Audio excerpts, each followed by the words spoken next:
Have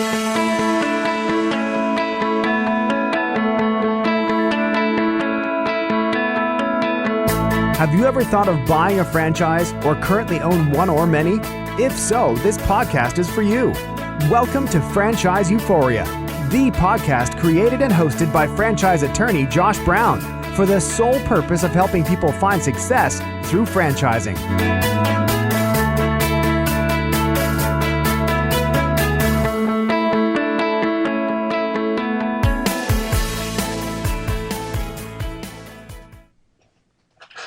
Hello and welcome to another episode of Franchise Euphoria, the podcast to help buyers, owners, and expansion-minded businesses find success through franchising. Can you really systematically and consistently get the results you want from others while making them feel genuinely good about themselves, about the process, and about you? Our guest says absolutely. Bob Burg is a sought-after speaker at corporate conventions and for entrepreneurial events. He regularly addresses audiences ranging in size from 50 to 16,000, sharing the platform with notables including today's top thought leaders, broadcast personalities, Olympic athletes, and political leaders, including a former United States president. Although for years he was best known for his book, Endless Referrals, over the past few years, it's his business parable, The Go-Giver, co-authored with John David Mann, that has captured the heart and imagination of his readers. It shot to number 6 on the Wall Street Journal's business bestsellers list just 3 weeks after its release, and reached number 9 on Business Week's. Since its release, it has consistently stayed in the top 25 on 800 CEO Reads business book bestseller list. It's been translated into 21 languages. It's his 4th book to sell over 250,000 copies. He believes his new book, Adversaries into Allies, Win People Over Without Manipulation or Coercion, is by far his most important work yet. Bob is an advocate, supporter, and defender of the free enterprise system, believing that the amount of money one makes is directly proportional to how many people they serve. He is also an unapologetic animal fanatic and serves as a member of the board of directors of Furry Friends Adoption and Clinic in Jupiter, Florida. Hello, Bob, and welcome to the show. Josh, thank you. Great to be with you. Well, thank you. And before we dive into some questions here, I'd like to just take a moment and just thank you and John David Mann for writing The Go-Giver. That was really the first of your books that I read and really think it is powerful, instructive, and really a must-read for every small business owner and their teams. So thank you for that. Well, thank you. I take that as a great compliment, Josh. Thank you. Well, as you know, Bob, my audience is made up of franchise buyers, owners, and businesses that would like to grow through the franchise model. Your newest book, Adversaries into Allies, Win People Over Without Manipulation or Coercion, touches on so many important points that if followed, I'm convinced will have a big impact on any entrepreneur's mindset and business. Before we dive into the details of the book, I'm curious, what led to you deciding to write this book? Well, Josh, I think more and more people know that you can really have practically all the positive success traits working for you. You can be very talented and of extremely high character. You can be ambitious, kind, charitable, hardworking, thrifty, energetic, have a knack for numbers, a head for business. You can be creative and even-tempered and all that. And all that, by the way, is great. It's terrific. However, unless you can influence others, and by that I simply mean move people to the desired and appropriate action, then your chances for attaining really significant success are somewhat limited. On the other hand, when combining benevolent intent and a learned skill set, you can find yourself really constantly, consistently, and even predictably attaining satisfaction both personally and in business while adding exceptional value to everyone whose lives you touch. Now, I personally call that ultimate influence, the ability to get the results you want from others while helping them feel genuinely good about themselves, about the situation, and about you. And Josh, the people who can do that are the ultra successful people. You know, we've all seen the people who they are talented and they have a lot of those great skills and traits. And hey, you know, they achieve some very legitimate level of success. And yet somehow they seem to get passed by, whether it's, you know, corporately or whether it's entrepreneurially or whether it's sales, what have you. And those people just seem to have that way with people. People seem to respond to them. People seem to buy into their ideas easier. They seem to have people working with them rather than against them. And this book was really written to equip people to be able to have that skill set. Well, you know, I love that, Bob, because I really, you know, one of the main things I took from the book that, you know, I sort of had a preconceived notion really my entire life that you were either born with good people skills or you weren't. You know, I never really thought about the notion that they could be taught or they could be learned. And after reading your book, it really kind of resonated with me that, yeah, there is a way to do that. And it's a lot of nuances. And, you know, you talk, for instance, a lot about the difference between persuasion and manipulation. And I'd love if you could explain that and sort of the fine line between the two. Well, sure, and it's a great question because when you think of it, influence, defined very basically, is simply the ability to move a person or persons to a desired action, usually within the context of a specific goal. So you can influence people in a negative way or a positive way. You could influence them through manipulating them, or you could influence them through persuading them. I see the two of them as being distant cousins, if you will. One's the good cousin and one's the evil cousin. Obviously, manipulation is the evil cousin. But let's face it, they are cousins. And both the because there are certain basic principles involved with both. It's how they're used that makes the difference.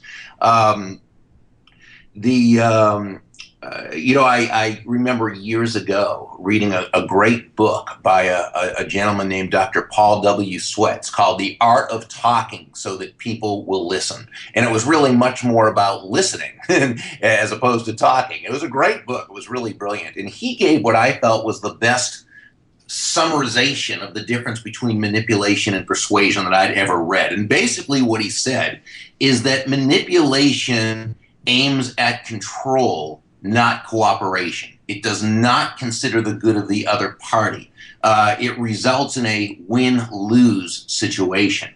Now, in contrast to the manipulator, the persuader always seeks to enhance the self-esteem of the other party. The result is that people respond better because they're treated as responsible or response-able, self-directing individuals. So what we see, Josh, is that the difference between manipulation and persuasion, and both the manipulator and the persuader, they understand what moves people. They understand those motivators that people have, and they know how to utilize them.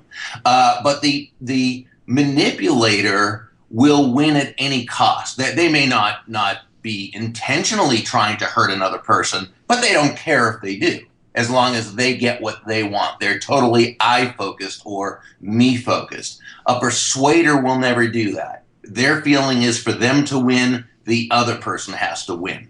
Now, so it begins, the difference between the two begins with intent, but that's not where it ends. Because, see, both the manipulator and the persuader, okay, using their people skills, if you will, and I always say there's nothing more dangerous than a bad person with good people skills and manipulator, and they can both elicit immediate results. But that's it, because, see, once you know you've been manipulated or taken advantage of or coerced in any way, and all that falls under manipulation, you're not going to do business with that person again. You're not going to buy into that person's ideas again. You're not going to want to join that person again. The trust is going to be gone.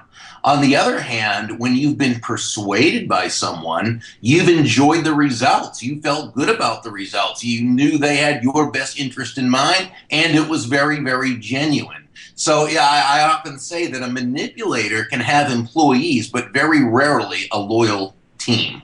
A manipulator can make the sale, but very rarely have a satisfied customer, and practically never a personal walking referral ambassador. And a manipulator can even have a family who they love and a family who loves them, but very rarely is it a functional family. So not only is manipulation not good business practice, it's not good life practice. It's much more effective and simply much better to be a persuader rather than a manipulator. Well, I love that, Bob. And I think, for me, when I read about that and just hearing you explain that, it seems to me to really come down to, when somebody who is ultimately manipulating you, they're really coming at it from the perspective of how it's going to benefit them. It's all about them. Oh, yeah. And persuasion is more about trying to really help the other person. You really want to persuade them because you feel like, wow, this is really going to benefit them, and it's more about them than it is you.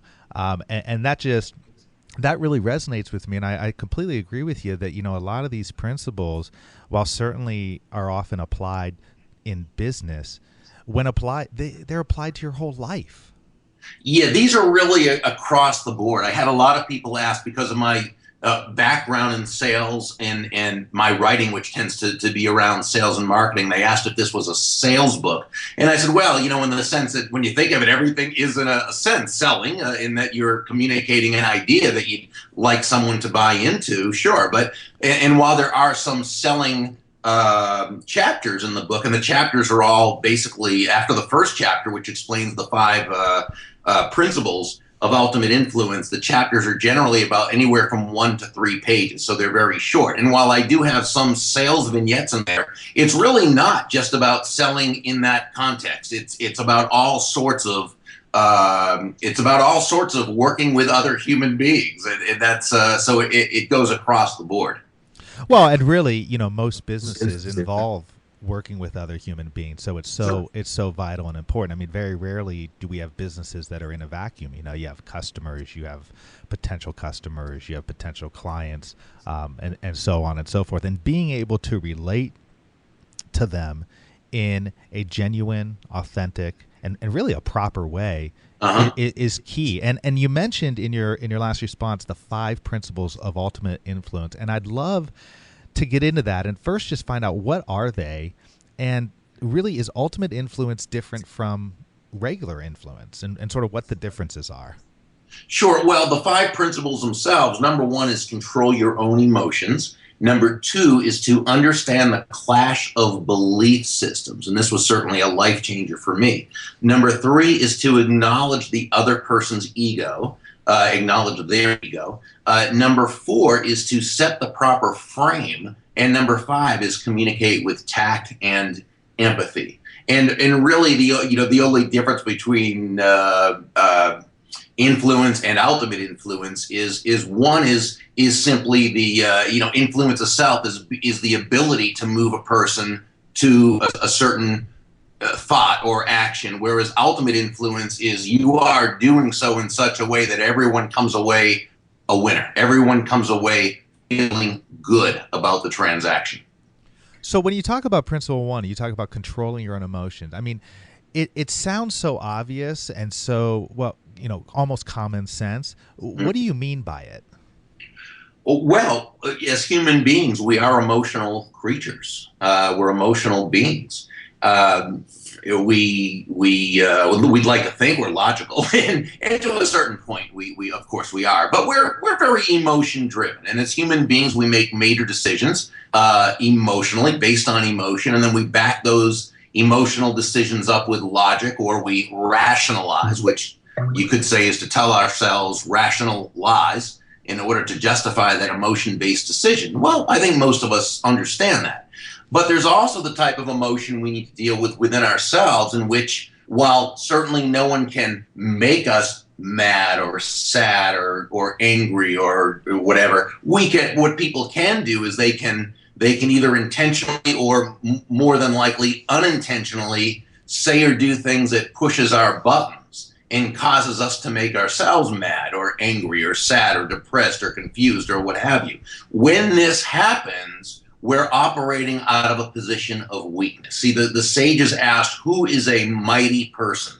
And answered, that person who can control their own emotions and make of an enemy or of a potential enemy a friend. It's only when you can control your own emotions, Josh, that you're even in a position where you can take a perhaps negative or potentially negative situation or person and turn that into a win for everyone involved. So it's very key that we're able to understand this. Now, this is not to say that emotions are a bad thing. Again, they're a part of life. They're a good part of life as long as we're in control of them and they're not in control of us. I quote my great friend Don DiScumaci in the book as saying, by all means, take your emotions along for the ride, but make sure you are driving the car. Well, I love that too, Bob, because I love some of the practical examples and that you share in the book. I mean, one of which that sticks out is, I believe you said it was Abraham Lincoln who, whenever he was angry or would have virtue, he would write a letter, seal it, and then immediately tear it all up. So in other words, he'd get it all out of himself, but then was wise enough to be able to shred it into a million pieces so that it could never possibly be sent. I mean, I know for myself, I tend to, what I've started to do is I will write emails. That's sort of the danger with email, is that it's so quick. And so if people don't stop, they could really send emails that they regret. But what I've gotten in the habit of doing is when I write an email, I leave blank the to part of it, so where it's going, so that it's not possible for it to accidentally be sent. But I just think that is so critical. I mean, in my field of law, I've seen it so many times where people send emails that they regret. And a lot of times, quite frankly, it's the lawyers going back and forth. And you often hear, oh, I'm really sorry, I should have never sent that. And it's one of those things that's just, it's vital to your ultimate success and ultimate influence on others. Yeah, well, it very much is. And of course, the comparison to Lincoln's day would be email, would be Facebook or LinkedIn or Twitter or whatever, Google Plus, whatever social medium you're on at the time. And so, yes, we absolutely, we can write the letter, write the email, put every invective in there, everything you want. But absolutely do not send that until you are absolutely positively sure it's the right thing. And before it's the right thing, you'll have taken out all those invectives, and you'll take out all the curses, and you'll take out all the insults. In Adversaries and Allies, I've got different examples of letters and different ways of wording things that will help you to not fall victim to that lack of control of your own emotions. It can never hurt. That can never help you. It can possibly hurt you, but it can never help you when your emotions are controlling you. Now, there is a time and place to be angry. There's a time and place to say things that are right, but as long as we're in control of ourselves when we're doing it, and it's a conscious choice, that's the key. Yeah, you have to be able to sort of separate it, right? I mean, you have to sort of be able to separate yourself from that emotion to really be effective. And it just never, it never ever is going to hurt you to just wait a little bit longer to send that email, to give yourself that one more chance to read it over and really be sure. So I think that's a great point. And in principle number 2, you speak about, principle number 2 is understand the clash of belief systems. And I'm curious what you mean by belief systems. Well, a belief can be defined as a subjective truth. It's the truth as you understand the truth to be, or the truth as I understand the truth to be. It's not necessarily the truth, it's our truth. Now, sometimes one's truth and the truth are the same, but often they're not. And they're really typically based on the lens through which a person sees their world. A belief system, as I call it, is comprised of everything from upbringing, environment, schooling, news media, television shows, movies, popular culture, cultural mores, everything you touch, taste, see, hear, smell, everything that's ever touched us. But Josh, the crazy thing is that it basically is pretty well set by the time we're little more than toddlers. And then everything that comes in is sort of based on that, and so forth. So what happens is, as human beings, as adult human beings, most of us are, actually all of us, are run by an operating system, our belief system, that we're not even aware that we're being run by. Now, that's insidious enough, but now understand that this other person, whether it's that other lawyer, whether it's a client, whether it's a customer, whether whomever, they're also run by their same set of beliefs, their operating system that they're not aware of. Now, let's add one more thing to this. As human beings, we tend to believe that everybody else sees the world the same basic way that we see the world. How could it be any other way, anything else? It's how we see. We don't know anything else. We believe how we, and that's why you hear people often say things like, everybody feels that way. Nobody likes that, which isn't really necessarily true. Or you may have heard someone say, or maybe even fall into the trap of saying this yourself. I know I have. Oh, I would never speak like that to someone, or I would never say that to someone. Well, no, we wouldn't, because that's not congruent with our belief system, but it is with someone else's. So in this case, what we really need to do is not necessarily understand their belief system. The fact is they probably don't fully understand their belief system, and we don't have 20 years to try to understand it. What we need to do is simply understand that they most likely see the world from a different set of beliefs than we see the world. And as long as we understand that, now we can operate within that context in such a way that it's a win for everyone involved. Well, and and belief systems really form the basis of each individual's ego, which ties in perfectly to principle number 3. Acknowledging their ego. I mean, it sounds so important, but how do you do that? Sure. And well, the ego, really, when you think of it, is nothing more than the I. It's that part of ourselves that recognizes and realizes that we are a unique individual, separate from every other thing and even every other person, which sounds a little politically incorrect to say these days when there's so much talk of we're all in it together, or all that and hey, let's face it, even Napoleon Hill talked about universal consciousness, and we know from quantum physics that everything really is connected, and that's fine. None of that contradicts the fact that in our earthly human existence we operate as individuals. Now, we can join certain groups. We can be part of different groups, teams, communities, businesses, what have you. That's fine. All that's great. But we also operate as individuals, unique individuals, and we all have our own ego. And when that ego is like emotions, and ego is very closely tied to emotion. When we're in control of our ego and we're directing our ego, we can accomplish great things, both for ourselves and for society as a whole. It's when our ego is in control of us and gets away from us, now we start acting in a very counterproductive way. Well, it's the same with this other person. And when I say acknowledge the ego, I don't mean you verbally say to that person, hey, pal, your ego, get a grip. That will have just the opposite result. What I mean is to acknowledge to yourself, acknowledge that if they're acting in a way that's rude or not kind or counterproductive, not even in their best interest, but there's a good chance their ego has gotten has taken control. And if we don't acknowledge that, we're not allowing ourselves to be in a position where we can work effectively with that. Josh, I don't think it's going out on a limb at all to say that the main ingredient for being able to move someone to take a certain action is how you make them feel about themselves. And when they feel good about themselves and good about you, they're most likely to take that action.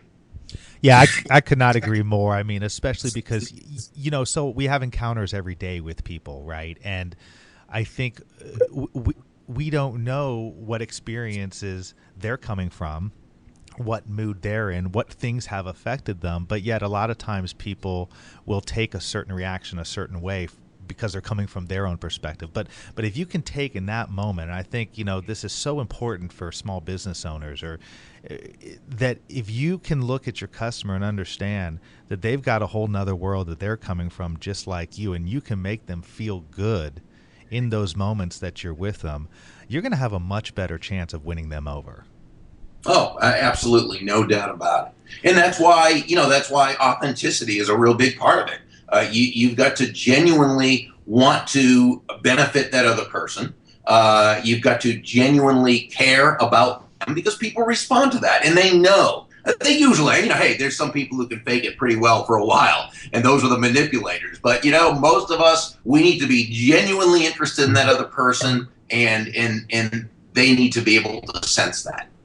Now, principle number 4 is set the proper frame. Can you talk a little bit about that? Yeah, well, a frame is simply the foundation from which everything else evolves. To give a very quick example, and I shared this in the book, I was at a Dunkin' Donuts store, and there was a little boy, a toddler, probably 2.5 years old, was kind of running around the place, and he began to walk toward his parents. And he fell. He took a spill, and he didn't hurt himself, but you could tell by the look in his face that he was shocked. He intuitively knew that was not supposed to happen. So he immediately looked at his mom and dad for their response, for their interpretation of the event. What happened, but he wanted to know what's next, right? And his parents, I truly believe, had they gotten panicky or upset, or oh no, are you all right? Oh, my poor baby. I think he would have started to cry. But his parents just handled it so beautifully. They smiled and they applauded and they said, "Oh, what a good trick! That looked like so much fun." And immediately he started to laugh. Well, what his parents did, Josh, is they set a productive frame from which he could operate. And this is something we always have the opportunity to do when we first meet someone and we first enter into whether it's a business transaction or personal transaction, what have you. It can be as simple as a smile. Dan Goldman in his book Emotional Intelligence talked about a smile as being, practically irresistible. It's almost impossible when someone smiles at you not to smile back. Not that there aren't people who don't, but by and large, most people do. They feel good when they're smiled at. Hey, it might also be that you're in a conversation with a few people. Somebody walks into the room and you can tell they want to come over and join the group, but they're tentative. So what do? Maybe you open up your body language a little bit so they know that they're welcome. That's setting a frame of openness. So we can always do that in a transaction. The key is to be able to reset somebody else's already negative frame. And that's the person who comes into this transaction in a bad mood, or maybe they're a win-lose negotiator type, or they just see others as the enemy. Who knows? And it's when we can do that we always see in any difficult interpersonal transaction, a frame will be set. The only question is who's going to set the frame. If you allow them to, or if you just let them, then you're taking a chance. You're depending on luck that this person's going to understand a frame, or that they're going to consciously or unconsciously set a productive one. But that's luck. If you set the frame, now you have a great idea as to how this is going to progress. Yeah, no, I really love that, and I really relate to the story you told about the baby or the kid. I have 2 young ones myself, and we realized that with our first daughter when she was younger. When you're a new parent, and any time your child trips or falls, it's like, oh my God, But what we found out quickly, just like you said, was when we reacted that way, that set off a reaction in our daughter. But when we reacted in no big deal, or joke about it, she wouldn't cry. And that was, I think, and I could totally resonate with that, and it's so true. And finally, you talk about principle number 5: communicate with tact and empathy. Can you explain that a little bit more as well? Sure. This is such a key, because you could do all the other 4 perfectly, but it's really being able to communicate with tact and empathy that brings it all home. My dad has always defined tact as the language of strength. And I think that is just so right on the mark. Really, when you think about it, one of my favorite books was How to Have Confidence and Power in Dealing with People by Les Giblin, written years and years ago. And what he wrote was, what counts is attaining personal satisfaction without trampling upon the egos of those you deal with. And so we see how tact is so related to ego, is so related to framing, is so related to emotion. It really brings it all together. Tact is really, when you think of it, it's a way of being able to correct a person, critique a person, dare I say, constructively criticize a person. And not that we want to do any of those things, of course not. But hey, we're talking about the real world, not a fantasy world. And there are times people do things that are incorrect. They overpay on a negotiable product, or they give maybe they give a potential franchisee some wrong information, or a customer the wrong quote, or they're disrespectful to somebody, or they're not providing great customer service, or they're talking disrespectfully to a family member. We've got to be able to teach, but we've got to be able to do so in a way that not only will the person not be defensive about it and resistant to us and our message, but they'll be very open to us and very accepting of our message. And that's what tact and empathy allows to happen. Now, you say that there's one question you can ask that is pretty much guaranteed to keep a potential misunderstanding from ever actually taking place. We got to know that one.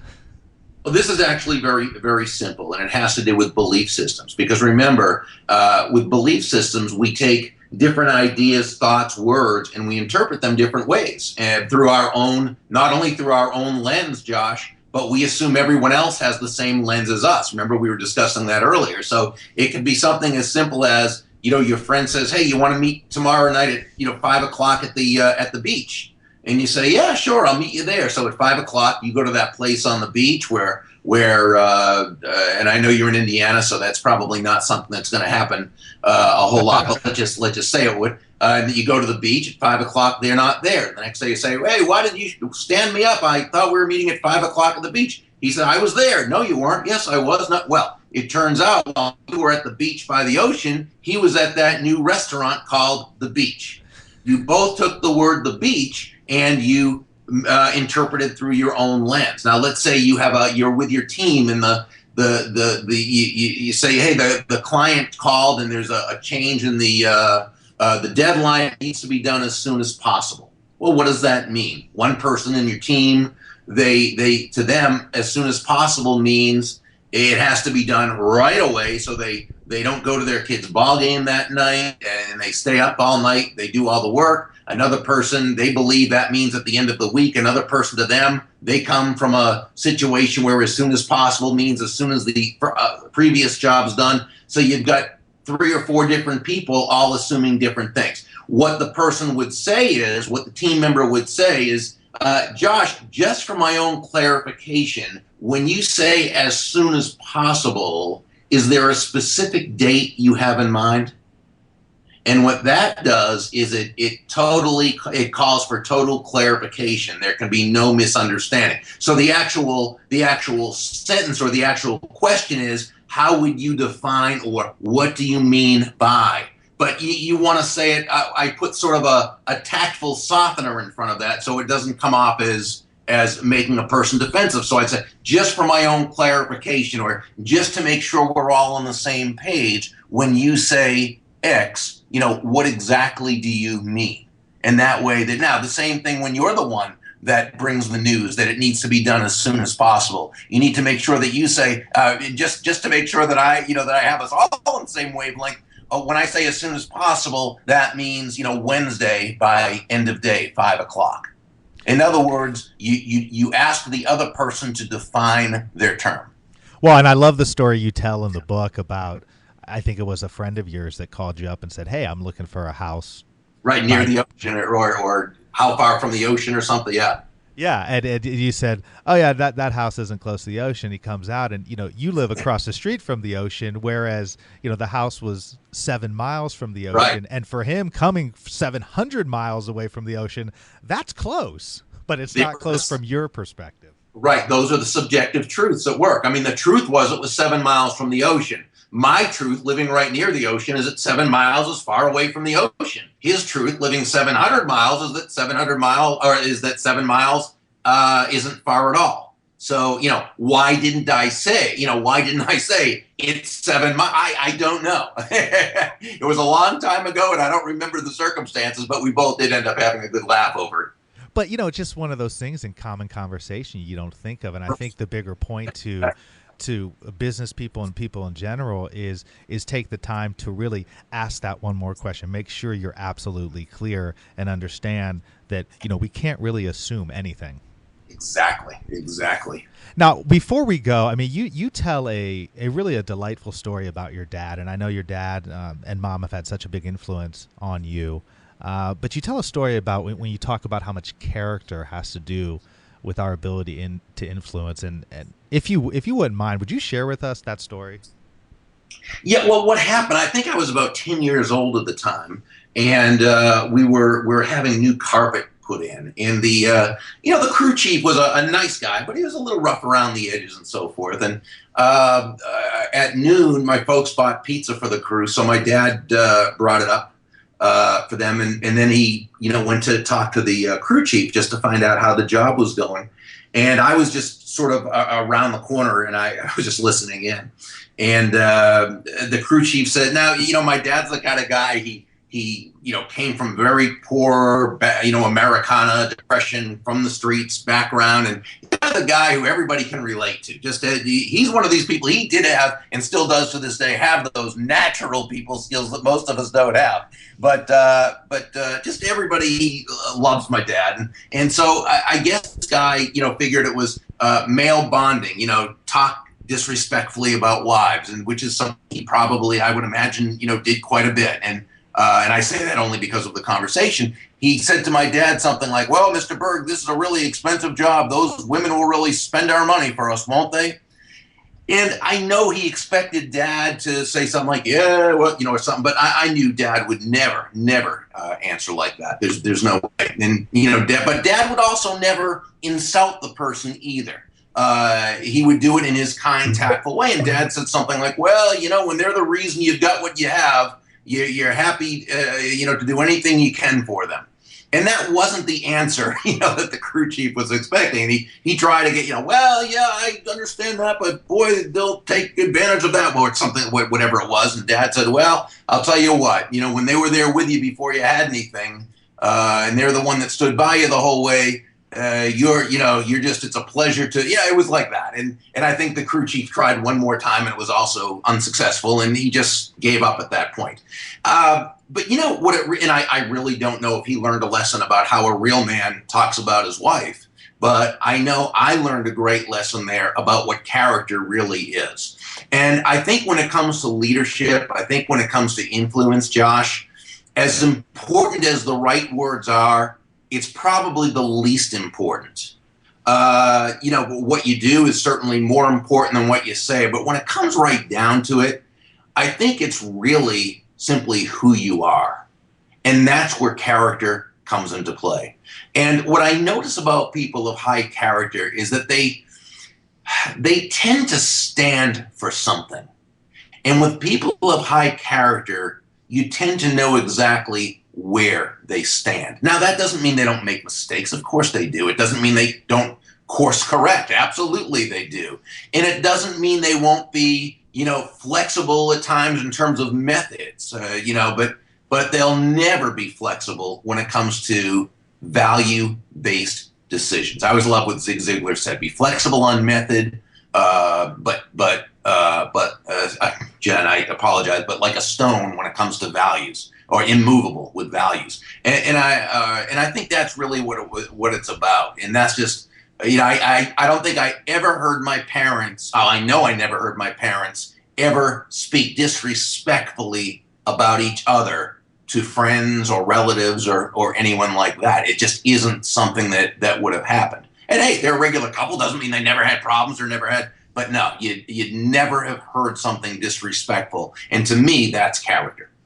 Well, thank you for sharing that. I think that's a great story with a great lesson. And Bob, I love the combination of the psychology of what you do and write about, combined with the practical implementation and aspects of it. And I'd love for you to tell us, where can my listeners learn more about you, and where to find your books and upcoming events and so on and so forth.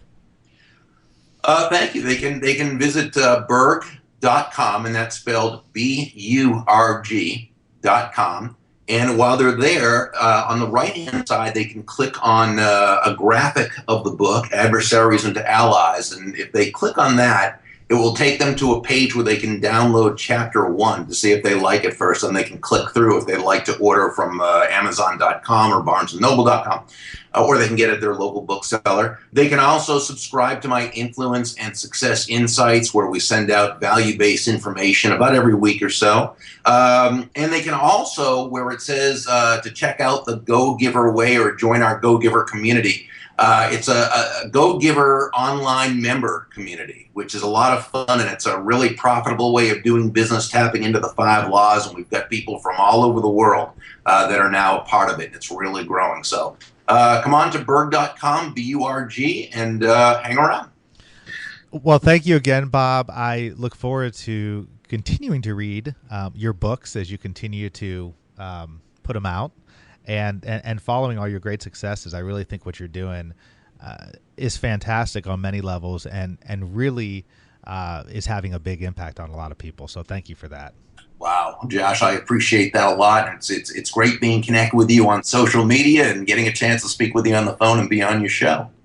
Absolutely. We'll talk again soon. Would love it. Thank you. Thanks.